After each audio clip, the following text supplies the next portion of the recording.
And all right, I guess it's time for the music, which we can both hear now, hopefully not garbled, and we can explain that on the other side of this. So.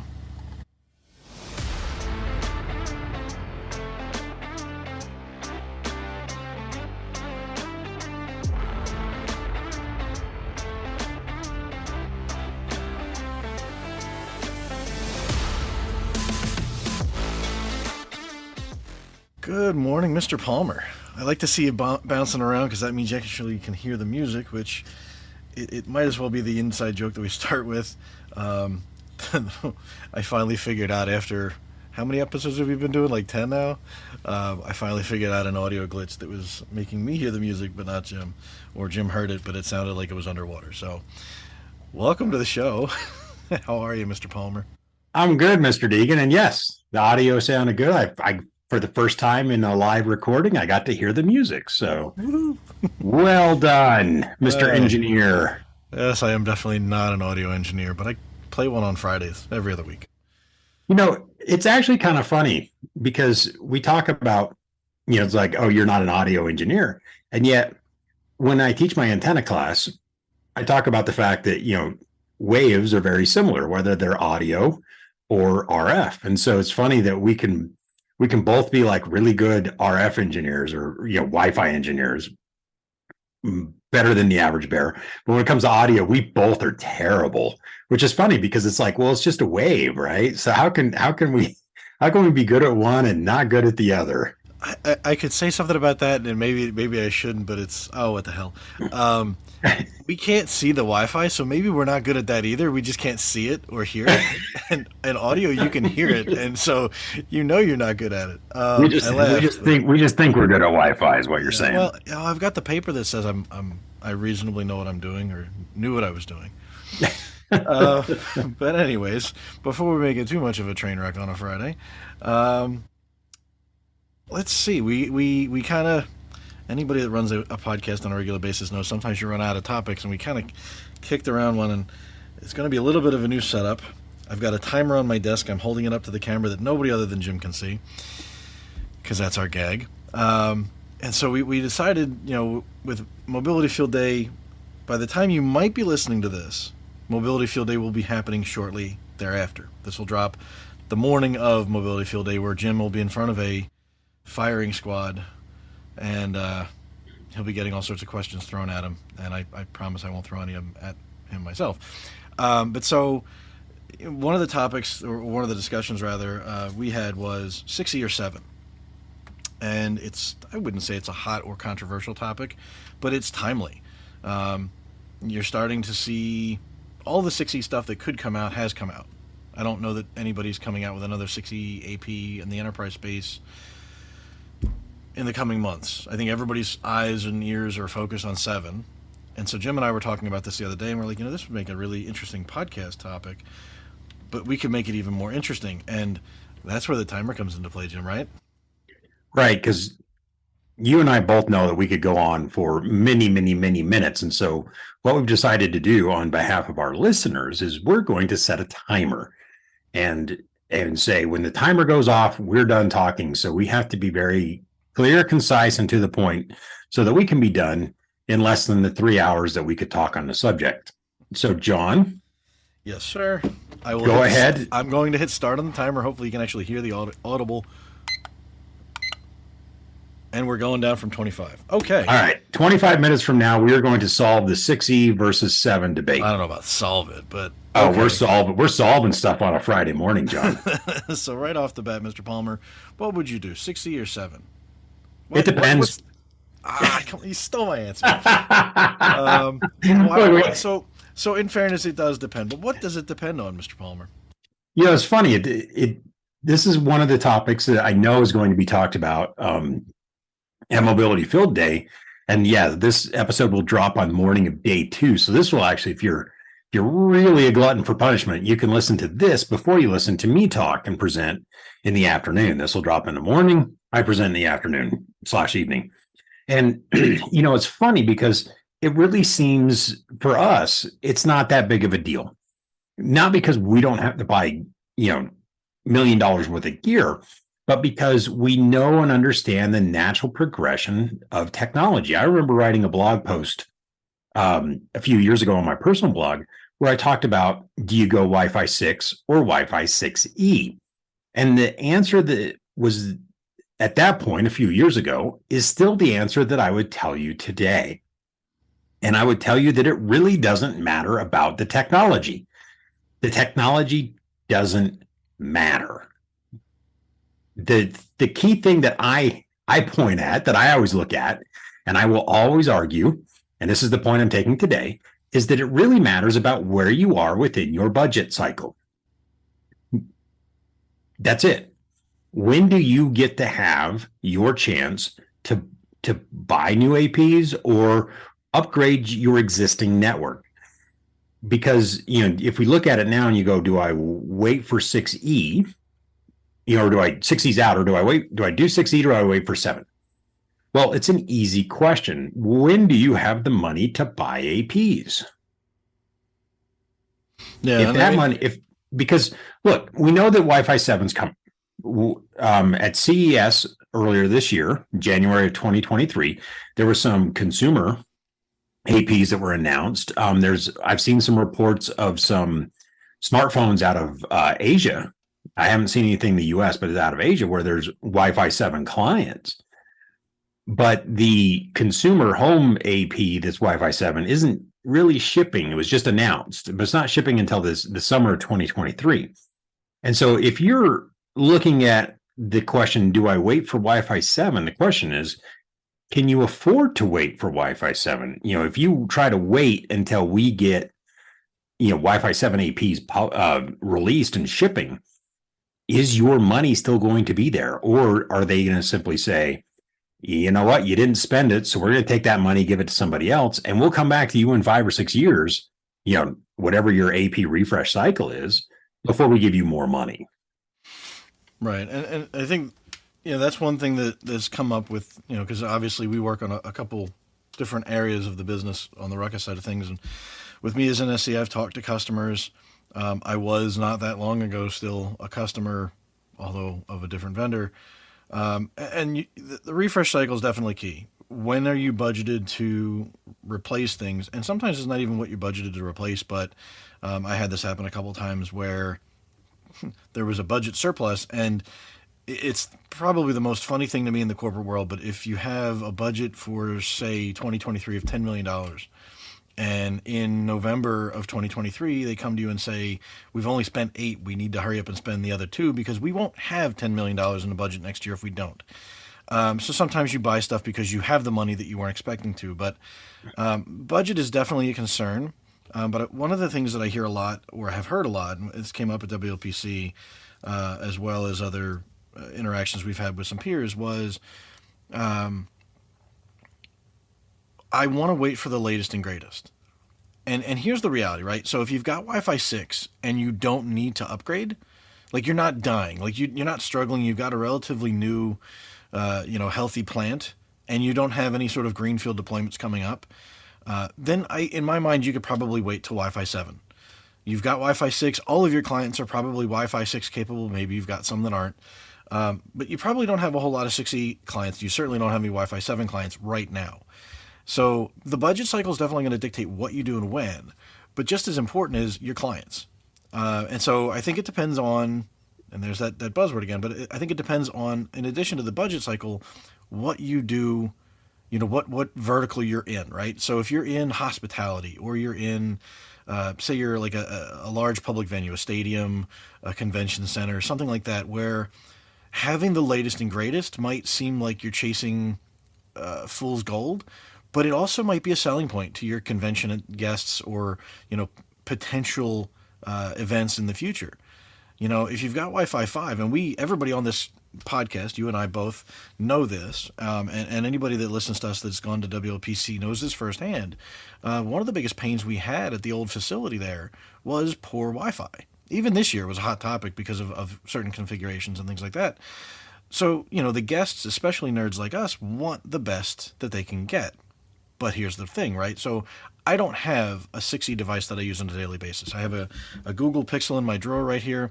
I have a couple Wi-Fi 6E chips in a drawer a few feet below my feet.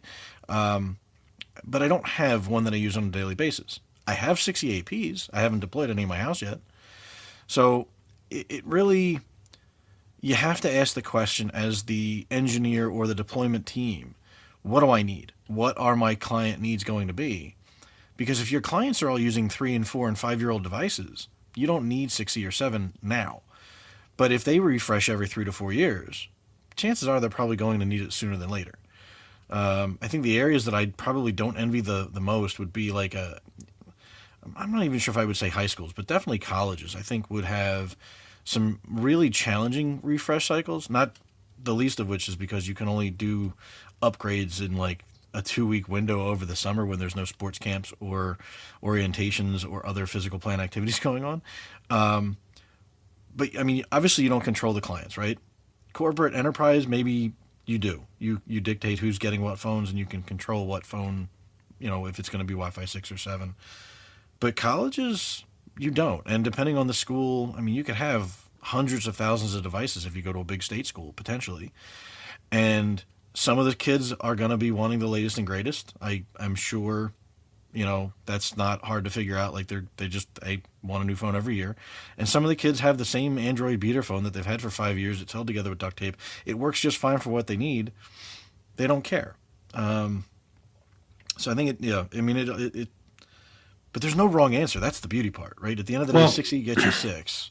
See, I think that actually there is a wrong answer. I will argue with this on this point, and I've heard this argument from other people. Is that the timer? No, that was just me hitting the dog because you're arguing with me. Oh, okay. I didn't hit the dog. I hit the dog soundboard. Don't anybody think I actually hit an animal. So I don't want to argue with you because I've heard this stance. I've heard this opinion from other people, and I kind of tend to agree with it. I think there is a wrong answer because if you refresh, say you refresh this summer, right? We're going to go with your higher ed, which I do agree with you is a very challenging environment. My hat's off to all the higher ed people because you're really juggling a lot of balls there.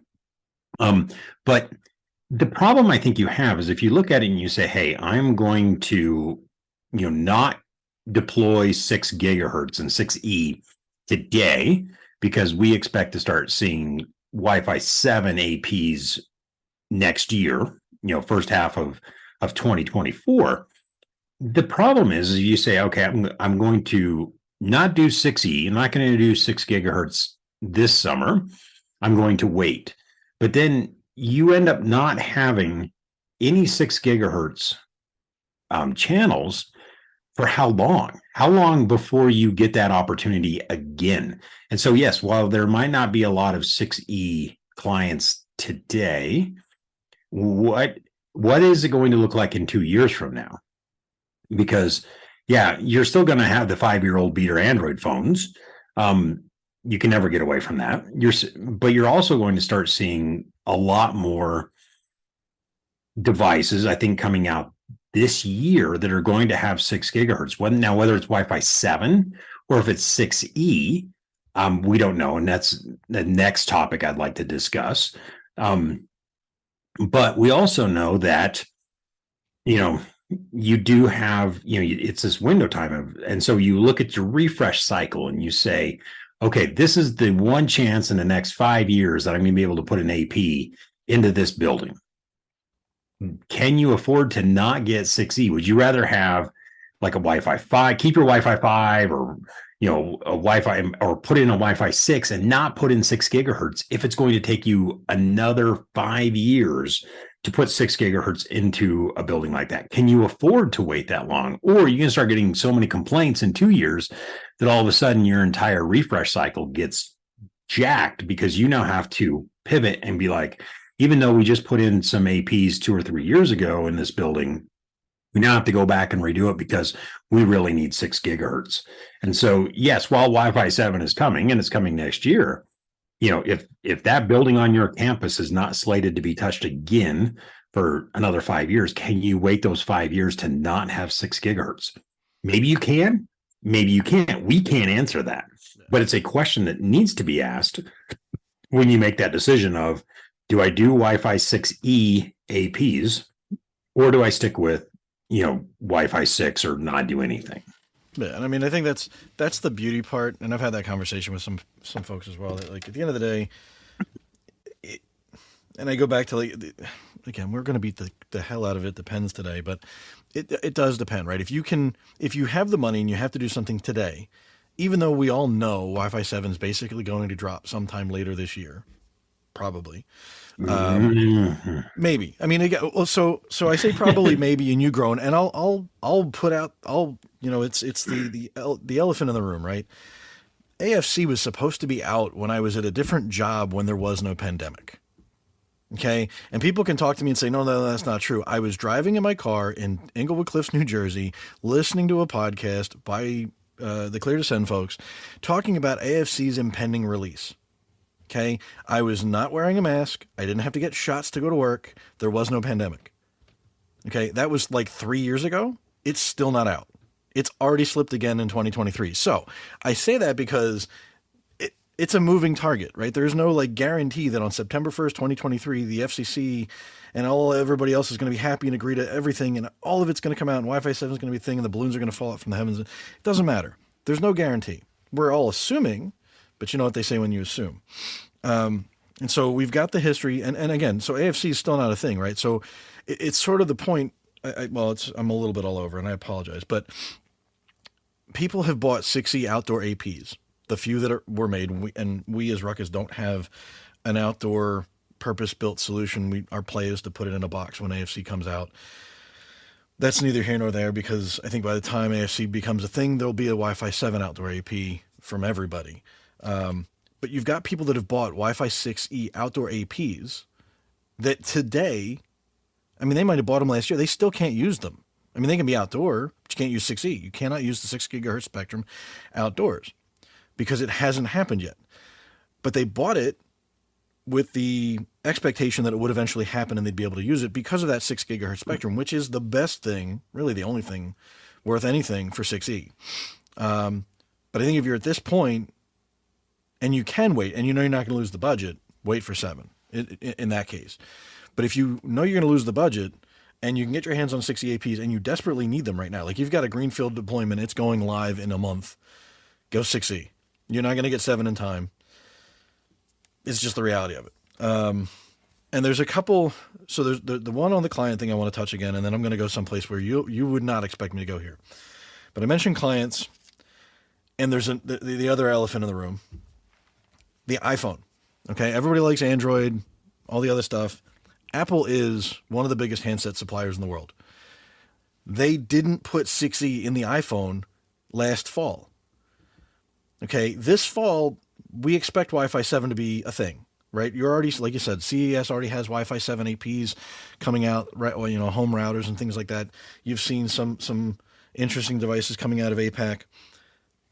What's Apple going to do? They put 6E in the iPad. They've put 6E in, I believe, a MacBook. Are they going to do 6E in the iPhone?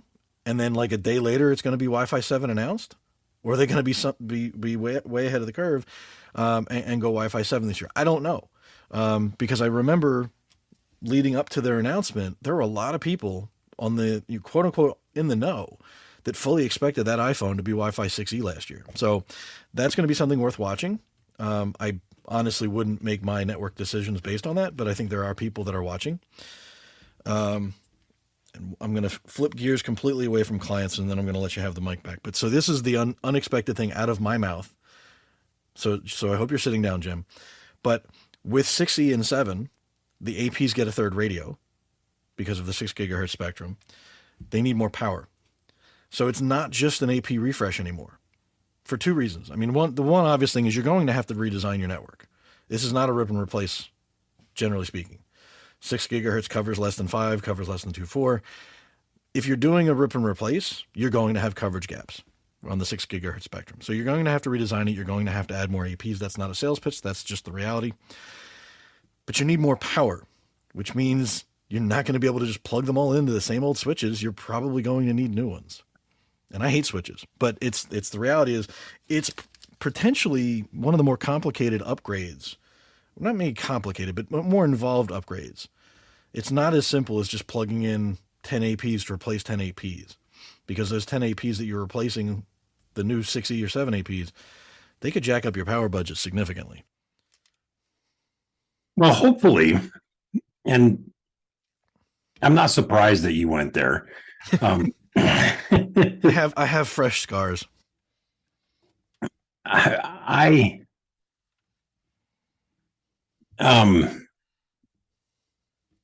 I'm hoping that people have been listening to us for a long time, because this is a common inside joke within Wi-Fi people, that we don't look at switches as switches anymore. Switches are not the networking thing for Wi-Fi people. Switches are a 24-port power outlet. That's it.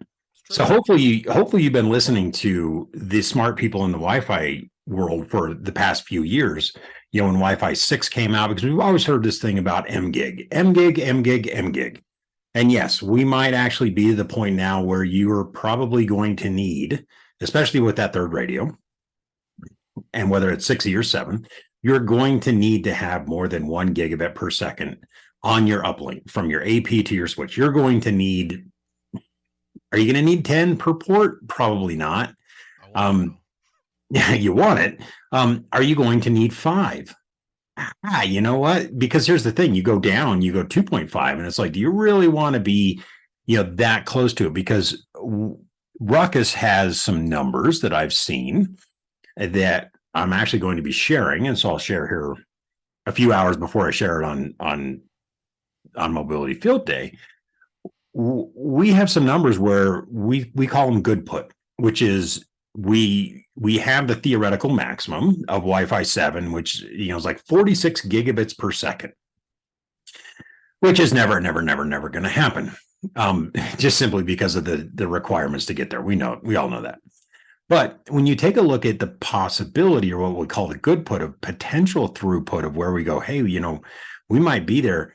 We are finally actually getting to that point where the maximum speed with just one spatial stream client is over 2.5 gigabits per second. So do you need 10? Probably not. Do you need 5? Ooh, now you might need that.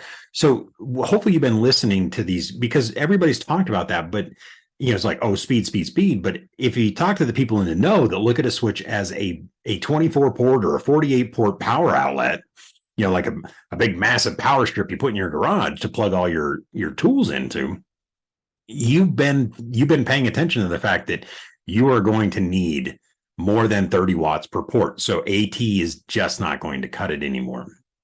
And the bigger thing that you have to look at, and to your point with designing these new networks, is it's not just power per port, it's power per switch. What is the overall switch budget? And that's where, if you go back a few episodes when we talked about the 8200, that's why the 8200 was built the way it was to help improve that overall switch PoE budget, because that's what we really need. That's the part that we are concerned about. Is it's not just, hey, I can do, POH and the Ruckus proprietary power stuff where you can get 90 watts per port, and you've been able to get that on a 7150 or one of the older, the original ICX switches. That's always been there, but it's all about, hey, how many APs can I run at 45 watts or 60 watts per port? And on the overall switch budget, you're looking at it and you're like, oh, I can run 2 or 3 APs, and then I'm completely out of PoE. I can't run my PoE phones. I can't run my PoE cameras. You can't run all this. So hopefully people have been listening to us and paying attention for the past few years when we say, do you need MGig? No, it's nice, but what you need power. You need that additional power. And so that, I think, is a very good point when you start talking about, the overall part of 6E or 7. But the thing is it doesn't matter. In the 6E or 7 debate, both of them are still tri-radio, which then brings us to the next thing that we heard at a presentation at WLPC, is how do your APs downgrade when they don't get the required budget? So understanding that then becomes an issue of, hey, do I cut down radio chains? Do I cut down my IoT? Does my USB port on the AP turn off? And it's something that I've been trying to work with the AP guys with Ruckus, is to understand better and put it on the spec sheet. And you and I have gone over both of those, those spec sheets where we look at it and we say, and they're doing a good job of, hey, if you get full power, then you get full functionality. That's easy. But what happens if you only get the 30 watts of AT, 802.3 AT power, and you get 30 watts? What does that mean at that point? And they've been doing a good job of documenting that. So as the designer, as the architect of the network, when you start looking at it and you go, oh, my switches, I'm only, in order to get the number of switches or APs per switch that I need, and this is what my switch can support. Can I go back and then what do I lose? Maybe I lose IoT radios, which is fine because I'm not using IoT. Again, it's that it depends, but I'm going to go back while I still have the microphone in our debate here and talk about the iPhone. You held it up too fast. I don't know how much time I have, so I got 3 minutes. I don't believe that we're going to see an iPhone with 6 gigahertz this year. I think they wait.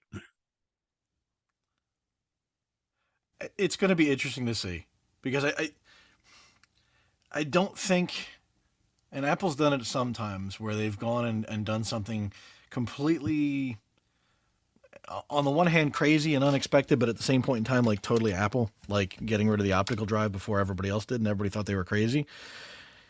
Now tell me when was the last time you saw an optical drive in a laptop? They don't exist anymore, right? So they were a little bit ahead of the curve on that, although everybody liked to give them a whole lot of grief because then you had to carry the dongles and the adapters and the external drives and whatever. So on the one hand, it wouldn't necessarily shock me to see them go Wi-Fi 7.